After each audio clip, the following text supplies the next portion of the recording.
Hello साथियों, कैसे हैं आप लोग। आई होप आप सभी लोग बहुत बढ़िया होंगे। आपका स्वागत है आपके अपने फैमिली तथा आपके अपने चैनल यूनिक मैथमेटिक क्लासेस में। आज हम शुरू करने वाले हैं प्रश्नावली 1.1, जिसमें दिया है निम्नलिखित संख्याओं का एचसीएफ ज्ञात करने के लिए यूक्लिड विभाजन एल्गोरिथम का प्रयोग करना है। ध्यान दीजिएगा, इसमें दिया है प्रश्नावली 1.1 में कि निम्नलिखित संख्याओं का एचसीएफ क्या ज्ञात करना है सर जी, एचसीएफ। लेकिन ये इसका ज्ञात करने के लिए यूक्लिड विभाजन एल्गोरिथम का प्रयोग करना है। हमें ज्ञात करना एचसीएफ ही है, लेकिन विधि कौन सी लगानी है, तो यूक्लिड विभाजन एल्गोरिथम का विधि लगानी है। आपको यहाँ पे दिख रहा होगा a=bq+r, ये इसका फॉर्मूला होता है। ये यूक्लिड विभाजन एल्गोरिथम का फॉर्मूला होता है। यहाँ पे आप देख लेंगे भाज्य बराबर भाजक गुणे भागफल प्लस शेष। इसको बोले या इसको बोले, इक्वल होगा, मतलब बराबर होगा।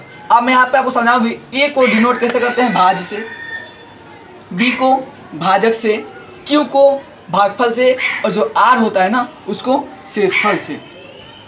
समझ में आ गया होगा, एक बार फिर समझिए। ए बराबर बी क्यू प्लस आर, यहाँ पे भाज्य बराबर भाजक गुणे भागफल प्लस शेष। इसको बोले या इसके बोले, सेमी कंडीशन है सर जी। बट यही बात है कि इसका प्रयोग हम इस स्थिति में करते हैं, यानी कि ए बराबर बी क्यू प्लस आर की स्थिति में इसका हम प्रयोग करके बनाते हैं। आपको यहाँ पे भी समझना होगा, ए को हम किससे डिनोट करते हैं, भाज्य से, बी को भाजक से, और क्यू को भागफल से, और आर को शेषफल से। तो चलिए हम अपनी स्टेप पे आते हैं। यहाँ पे दिया है 135 और 225, यही ना है। तो पहले हम यहाँ पे क्या देंगे, हल देंगे। ध्यान दीजिएगा, हल। और यहाँ पे आपको दिख रहा होगा 135 और 225, दो संख्या है ना सर जी, 135 और 225, इसमें दो संख्या दिया हुआ है। लेकिन इस दोनों में देखेंगे पहले बड़ा कौन है, दोनों में बड़ा कौन है। तो 135 और 225 में बड़ा कौन है, 225। तो जो बड़ा होगा उसको हम ए मान लेंगे। तो यहाँ पे हल में लिखेंगे, माना ए बराबर 225। अब हम जब ए को बड़ा वाले मान लिए तो उससे छोटा बी हो जाएगा। तो बी बराबर क्या हो जाएगा, b = 135। ध्यान दीजिएगा, 135 और 225, यहाँ पे 135 और 225 की बात हुई है। तो पहले देखेंगे दोनों में बड़ा कौन है। तो ये दोनों में बड़ा कौन है, तो 225। तो यहाँ पे माना a बराबर 225, b बराबर 135। अब यहाँ पे हमको क्या लगाना है, यूक्लिड विभाजन प्रमेयिकता का या एल्गोरिथम का, कोई भी कुछ भी कर सकते हैं, उसकी विधि लगानी है। तो क्या लेंगे, यूक्लिड विभाजन, यूक्लिड विभाजन प्रमेयिका से।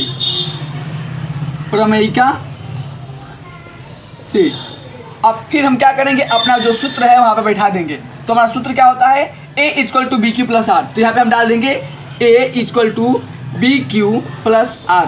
ध्यान दीजिएगा, मैं आपको फिर से बता देता हूँ, जो दोनों में बड़ा होगा उसको a मान लेंगे, उससे छोटा को b मान लेंगे।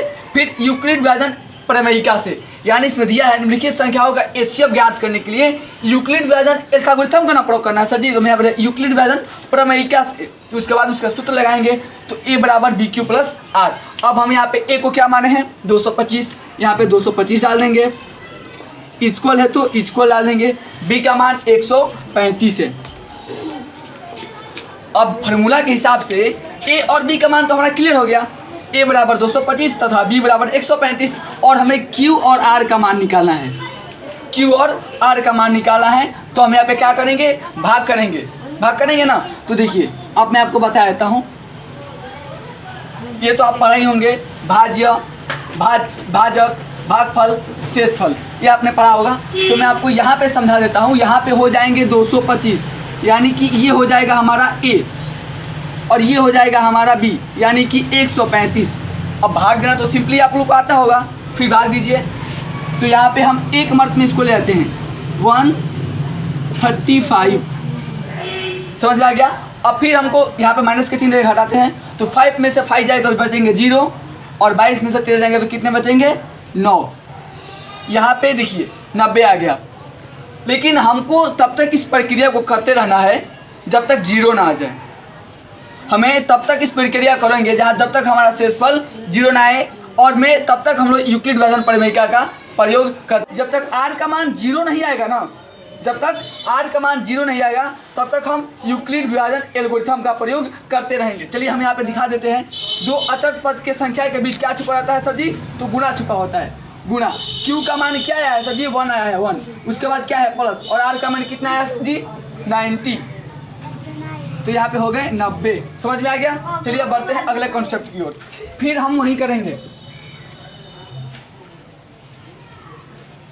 यहाँ पे आपको पता चला कि यहाँ पे शेषफल हमारा 0 नहीं आया है, तो यहाँ पे क्या लिखेंगे, चूंकि शेषफल नॉट इक्वल टू 0, शेषफल नॉट इक्वल टू 0, पुनः यूक्लिड विभाजन प्रमेयिका से, पुनः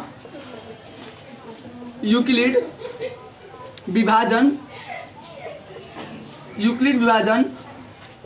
प्रमेयिका से,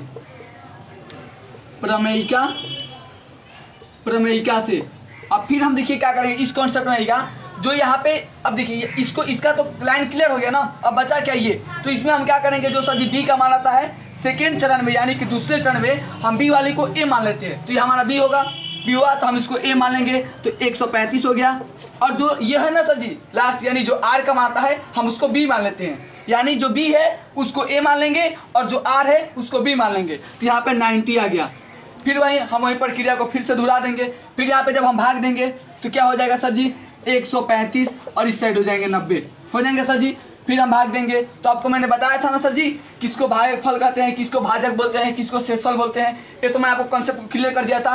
फिर हम यहाँ सर जी एक मर्त में भाग देते हैं, यहाँ पे हो जाएंगे 90, तो 0 में से 5 जाएंगे तो बचेंगे 5, और 13 में से 9 जाएंगे तो बचेंगे 4, 45। या हमारा 0 आया, नहीं आया। फिर हम यहाँ पे क्या करेंगे सर जी, 2 अचर पद संख्या के बीच में दीजिए, और फिर हमको बताया था ना सर जी, गुणे 1 और प्लस में 45।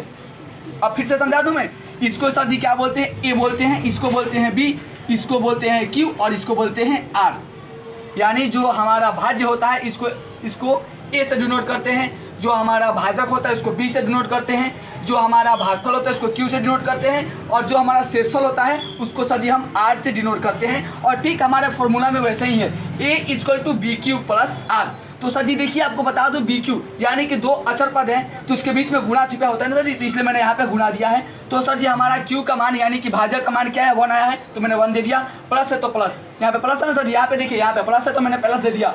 और 45 यानी कि जो हमारा आर का मान कितना है सर जी, 45 है, यहाँ पे मैंने 45 दे दिया। फिर हम वही करेंगे, चूँकि शेषफल नॉट इक्वल टू 0, शेषफल नॉट इक्वल टू 0, यानी शेषफल जो था वो हमारा 0 के बराबर अभी नहीं हुआ है, इसलिए पुनः यूक्लिड विभाजन प्रमेयिका से, पुनः यूक्लिड विभाजन प्रमेयिका से, यूक्लिड विभाजन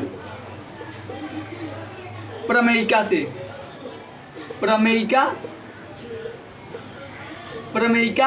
से। अब यहाँ पे थोड़ा सा कंसेप्ट को ध्यान दीजिएगा। अब इसमें फिर आपको बता दें, इसको सर जी हम क्या मान लेंगे, ए मान लेंगे। तीसरे चरण में वही हाल होगा, जो सर जी हमारा बी होगा उसको हम ए मान लेंगे, तो यहाँ पे सर जी 90 हो जाएंगे। और सर जी 45 को सर जी जो आर का मान होता है सर जी उसको हम बी मान लेते हैं, तो यहाँ पे सर जी 45 हो गए, गुणे 2 प्लस 0। अब सोचेंगे कैसा हो गया, चलिए मैं आपको यहाँ पे भाग दे के भी समझा देता हूँ, आपका कॉन्सेप्ट क्लियर हो जाएगा। और कोई बात अगर आपको समझ में नहीं आई हो, चाहे हमसे कोई त्रुटि हुई हो, तो आप कमेंट बॉक्स में हमें बता सकते हैं, हम अपनी गलतियों को सुधारने की पूरी कोशिश करेंगे। यहाँ पे देखिए सर जी क्या है सर जी, यहाँ पे हो जाएंगे 90 और यहाँ पे हो जाएंगे 45। 45 में जब हम 2 से भाग देंगे तो हमारा 90 हो जाएगा पूरा। यह हमारा सर जी शेषफल 0 आ गया, यानी कि यूक्लिड विभाजन पूर्णतः रूप से हो चुका है। तो आप हमें कह देंगे सर जी देखिए ये इसको ध्यान देंगे, यहाँ पे अगर 0 प्राप्त हो गया तो जो ये बोल रहा है निम्नलिखित संख्याओं का HCF ज्ञात करने के लिए यूक्लिड विभाजन एल्गोरिथम का प्रयोग करना है। तो सर जी अगर हमारा यहाँ पे 0 आ गया, यानी कि शेषफल अगर 0 आ गया तो समझिए पूर्णतः रूप से बन गया। तो सर जी अब यहाँ पे क्या डालेंगे, इसलिए माफ करिएगा, चूंकि शेषफल इक्वल टू 0, शेषफल इक्वल टू 0 यानी जो हमारा शेषफल है वो 0 के बराबर आ गया, इसलिए HCF क्या बोला है सर जी, HCF ही ना बोला है, HCF और कितना का बोला है, 135 और 225 का बोला है। तो यहाँ पे सर जी क्या हो जाएंगे, 135 तथा 225। अब देखिए सर जी यहाँ पे हमारा ये हो जाएगा आंसर, यानी कि जिस संख्या से पूरा करता है उसका बी वाला मान हमारा आंसर हो जाता है। तो सर जी यहाँ पे क्या हो जाएंगे, 45 आंसर। आप वहाँ पे जाके अपने प्रश्नावली 1 पॉइंट का आंसर इसमें देख सकते हैं। अगर आप लोग को वीडियो अच्छा लगे तो चैनल को सब्सक्राइब करें, बेल आइकन को दबाएं, और कोई भी परेशानी आती है तो हमारा नंबर यहाँ पे है 7257878317 पर कॉल करें।